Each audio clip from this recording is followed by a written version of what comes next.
Budak lelaki itu diseret ke dalam ruang terkurung oleh dua robot, kemudian ikat dia pada kerusi. Ini semua kerana dia secara tidak sengaja mempunyai kuasa besar. Anda boleh mengawal segala-galanya di sekeliling anda hanya dengan fikiran anda. Dan perkara itu bermula beberapa hari lalu. Xiao Shuai tiba-tiba melihat piring terbang makhluk asing di atas gunung. Tetapi sebelum dia mengeluarkan kameranya untuk mengambil gambar, piring terbang itu hilang begitu sahaja. Tetapi apabila dia keliru, cahaya biru yang menyilaukan memancar, serta-merta menyedutnya ke dalam piring terbang. Tidak lama kemudian, dia mendapati dirinya di padang gurun. Dan terdapat 3 bar lagi di pergelangan tangan saya tanpa sebab yang jelas. Dia tidak tahu bahawa dia telah memperoleh kuasa besar. Dia kembali ke syarikat itu untuk menunjukkan kemahiran barunya kepada rakan sekerjanya. Siapa tahu bahawa cawan air asal telah hilang lama dahulu. Tetapi rakan sekerja masih dapat melihat dengan jelas gelas air itu. Hanya apabila dia keliru, bos tiba-tiba muncul dan memberikan slip merah jambu kepadanya. Sebabnya dah 3 hari dia tak datang kerja. Ketika skim Xiao Shuai tiba-tiba sedar, ternyata saya telah dibawa lari oleh makhluk asing untuk sekian lama. Dia risau ada sesuatu yang tidak kena dengan badannya. Pergi hospital untuk pemeriksaan cepat.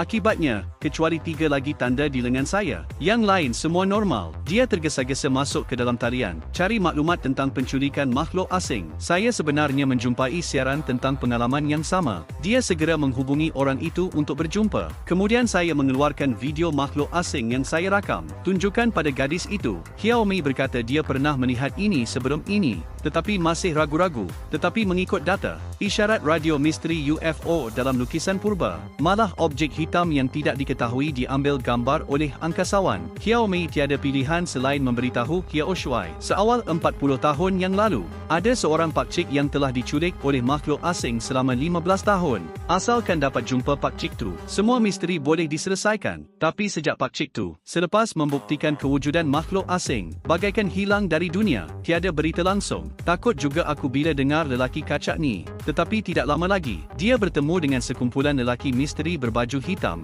Apabila Xiao Shuai melihat ini, dia segera melarikan diri. Sayang dah lambat. Detik berikutnya dia ditembak dan pengsan. Selepas bangun, dia mendapati Xiao Mei juga telah ditangkap. Menjadi, ini adalah agensi rahsia yang mengkaji makhluk asing. Mereka mengkaji orang yang mempunyai hubungan dengan makhluk asing. Datang dan teroka tujuan makhluk asing melawat bumi. Xiao Shuai segera merasakan ada sesuatu yang tidak kena. Jadi dia cepat-cepat mengaktifkan kuasa besarnya untuk menanggalkan pembalut itu. Kemudian ambil robot yang bertujuan untuk paip besi dan bersenang-senang. Kemudian gunakan kuasa besar untuk membuka dubur. Berjaya menyelamatkan Xiao Mei. Mereka segera melarikan diri. Tanpa diduga, pelarian mereka baru sahaja bermula. Tidak lama kemudian mereka dikehendaki oleh organisasi misteri itu. Satu-satunya cara sekarang ialah